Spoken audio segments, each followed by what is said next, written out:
Olá pessoal, tudo bem? Sejam todos muito bem-vindos ao canal BSB Audio Vintage. Se é a sua primeira vez, eu fico muito feliz com a sua visita. Se você já faz parte do nosso grupo, eu me sinto lisonjeado, imensamente feliz por ter você perto de mim. Agradeço a visita de todos e, como vocês estão vendo, há um amplificador à minha frente. É um Gradiente Model 126 da linha Compo. E a minha ideia com esse vídeo, eu vi que há vários vídeos sobre Gradiente Compo, Gradiente Model 126 e tantos outros dessa linha postados na internet, mas não vi nenhum deles que tratasse do que eu vou te explicar e te ensinar a partir de agora. E o que é? Você sabe comprar um Gradiente Compo? Você tem ideia de quais são os passos que você deve adotar antes de comprar um Gradiente dessa linha, da linha Compo? Seja você principalmente um leigo, para aqueles que já são experientes, isso aqui vai ser algo bem já visto, né? Mas se você está entrando nesse mundo agora, ou se você ainda não comprou um Gradiente dessa época, talvez essas informações aqui sejam muito úteis para ti. Bacana? Vamos lá?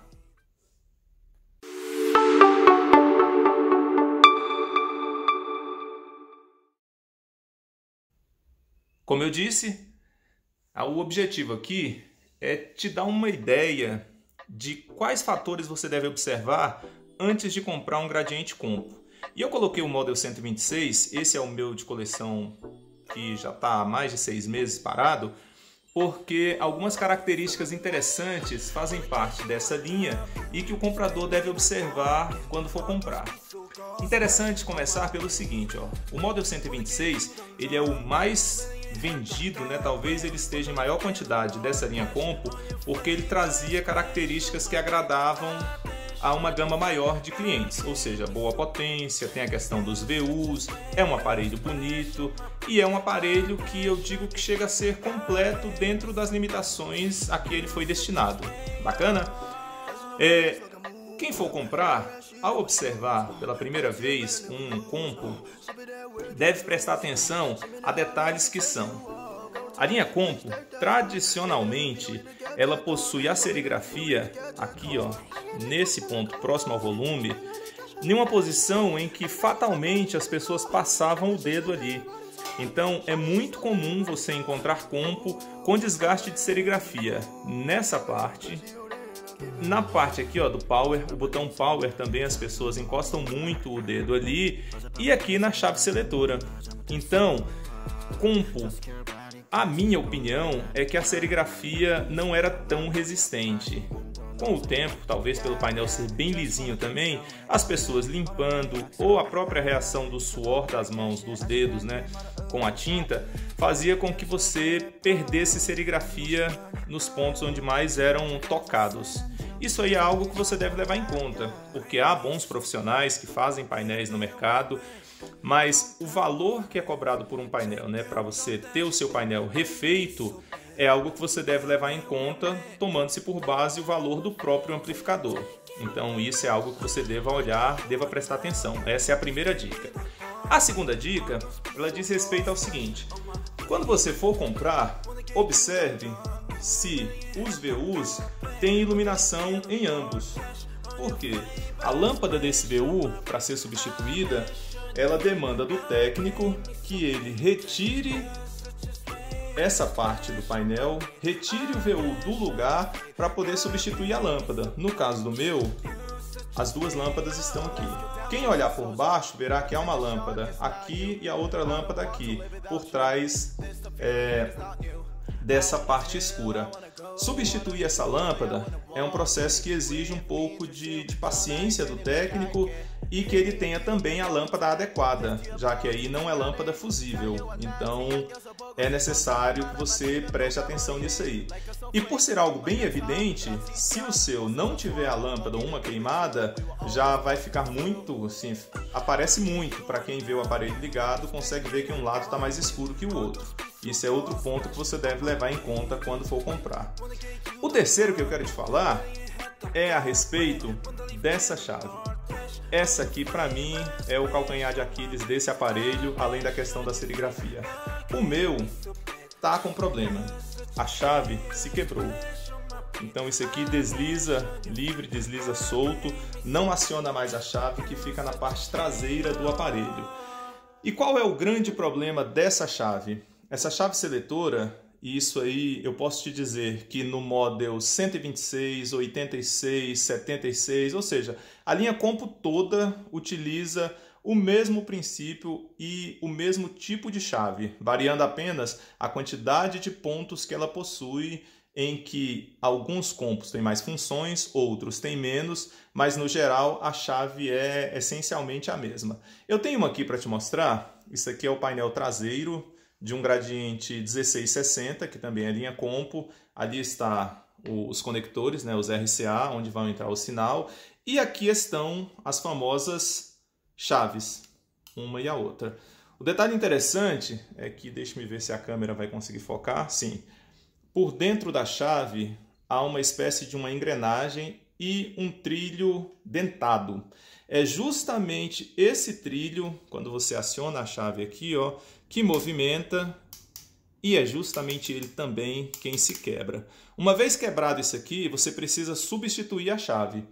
Para substituir, eu vou te dizer que é um belo de um trabalho, porque você precisa desmontar o aparelho, sacar essa placa do lugar e retirar a chave. Os pontos de solda delas não é uma coisa muito fácil. Então, esteja atento se na hora de comprar o seu aparelho, se na hora em que você vai trocar de função, isso aqui está macio, você sente que não há uma folga excessiva, principalmente se não está muito duro. Se estiver duro, já é bom você tomar um certo cuidado, porque pode ser que o seu Compo, o seu Gradiente Model 126 ou 86 ou qualquer um deles, venha a ter o problema de quebra dessa chave que eu mostrei.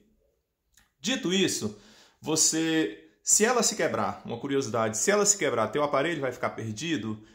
Não totalmente. Você vai ter uma dificuldade maior e o teu aparelho vai ficar inoperante, especialmente para o toca-discos, já que o amplificador de fono passa diretamente pela chave para você ter acesso, e você, sem ter essa modulação dela, a não ser que você tenha a sorte no azar, vamos dizer assim, de ela ter se quebrado e ficar na posição fono, essa função ficará perdida para você. Você não vai mais poder utilizar o seu toca-discos.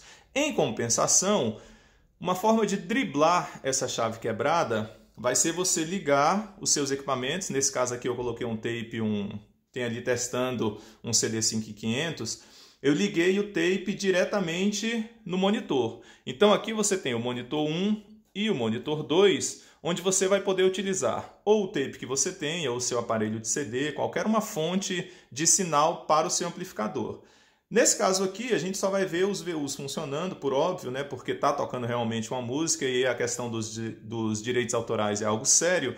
Então você só vai ver os VUs se movimentando. Então o certo é que o sinal que está lá, está vindo, está entrando pela entrada monitor, que é a entrada de tape, e se tivessem as caixas ligadas, aqui a gente já iria ouvir o áudio. Bacana?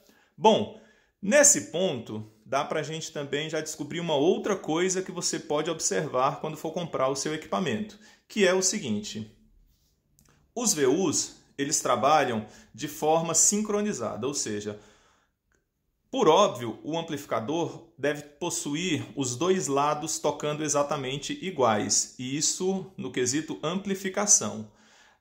O sinal que você recebe, seja na fita, como é o caso ali, ou em qualquer outra fonte, se foi gravado em estéreo, há sim uma diferença de sinal entre um canal e o outro, seja por instrumentos, seja pela própria gravação, sempre há uma pequena diferença de sinal. Mas essa diferença na saída, nos VUs do seu amplificador, não pode ser uma diferença muito grande. Eu já peguei amplificadores aqui em que os VUs se movimentavam de uma forma totalmente diferente. No caso desse aqui, ó, ele não está descalibrado. Se tiver, é pouca coisa. Para você saber se está descalibrado ou não, você coloca uma fonte de sinal, no caso ali eu coloquei um tape deck, você coloca ele para tocar e muda aqui para mono. Quando você muda para mono, você mistura os dois sinais. Isso significa que nesse momento os VUs devem sim funcionar com um certo sincronismo. Esse sincronismo em aparelhos com 40 anos, eu devo admitir que já não é mais perfeito, mas ele não pode ser gritante, beleza? Essa foi mais uma dica. Vamos lá, que ainda tem mais algumas. Eu vou mudar a posição do aparelho e vou te mostrar o que mais você deve observar antes de comprar o seu compo. Estamos vendo agora a parte inferior do aparelho, ou seja, a parte de baixo. E ela também te diz alguma coisa sobre em que estado estará o teu Model 126. Você deve começar olhando o seguinte: o estado geral, né, da tampa, por óbvio. A questão dos pezinhos, se os pés são originais, se já foram trocados, se são de boa qualidade, qual a situação geral deles. E se você tiver, na hora, acho que todos nós andamos hoje com celular, há um detalhe interessante aqui, ó, que vai te ajudar bastante a escolher teu aparelho. Se você tiver com o celular na hora, ligue a lanterna, jogue a luz aqui dentro e verifique que haverá 4 transistores. Com a tampa aberta eu vou te mostrar o que são transistores. Esses 4 transistores serão um par verde e preto, do outro lado o outro par verde e preto. E o que isso significa para você? Significa que se o teu aparelho estiver com os transistores nessa cor que eu te falei, ou seja, verde, preto, preto, verde, sendo os PNP verdes e os NPNs na cor preta. Se eles estiverem assim, isso significa que teu aparelho ainda não passou por manutenção, por intervenção nessa área, os transistores são originais e possivelmente ele não foi utilizado de uma forma assim que fosse bem vigorosa, né? Ou seja, não foi demandado com tanta potência numa situação extrema. Se houve algum curto, principalmente em caixas, ou se houve algum uso de forma exagerada, ele queimou saídas, foram substituídas por outras, e isso vai te indicar que os transistores não são mais originais, outras peças podem ter sido substituídas. Se você é um colecionador exigente que gosta de originalidade, isso aqui já estará perdido. E além disso, nesse ponto você também poderá visualizar se a placa ainda se encontra bem íntegra, porque a partir do instante em que há muitas manutenções aqui, é normal, é comum que a gente comece a ter trilhas aqui com trilhas rompidas.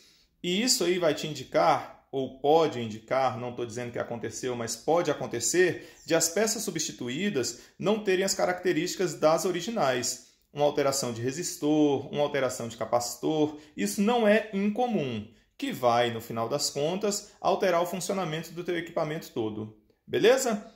Essas são dicas que eu te passo, são coisas que eu costumo observar. Eu ainda poderia te passar mais coisas, tem uma outra que eu acho muito interessante, que diz respeito à lateral do aparelho.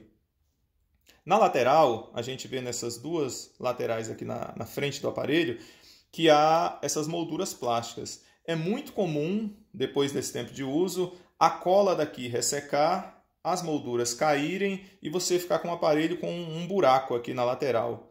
Essas molduras são tranquilas, porque a gente já encontra à venda hoje essas peças de acabamento na internet, e aí você pode colar no lugar, vai ficar legal, vai ficar bacana. Agora, os transistores verdes de saída, esses você não encontra mais. Pelo menos eu nunca mais vi nenhum que seja original dessa época para você poder substituir. Beleza? Espero ter ajudado.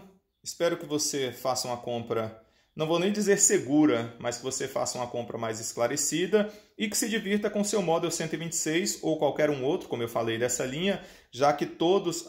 essa questão da saída, nesse modelo, ela só vai dos 76, 86 e 126, ok? A partir do 166, aí o princípio de amplificação já é um pouco diferente, os transistores estarão em posição também diferente, então é só para esse classe AB, 76, 86 e 126.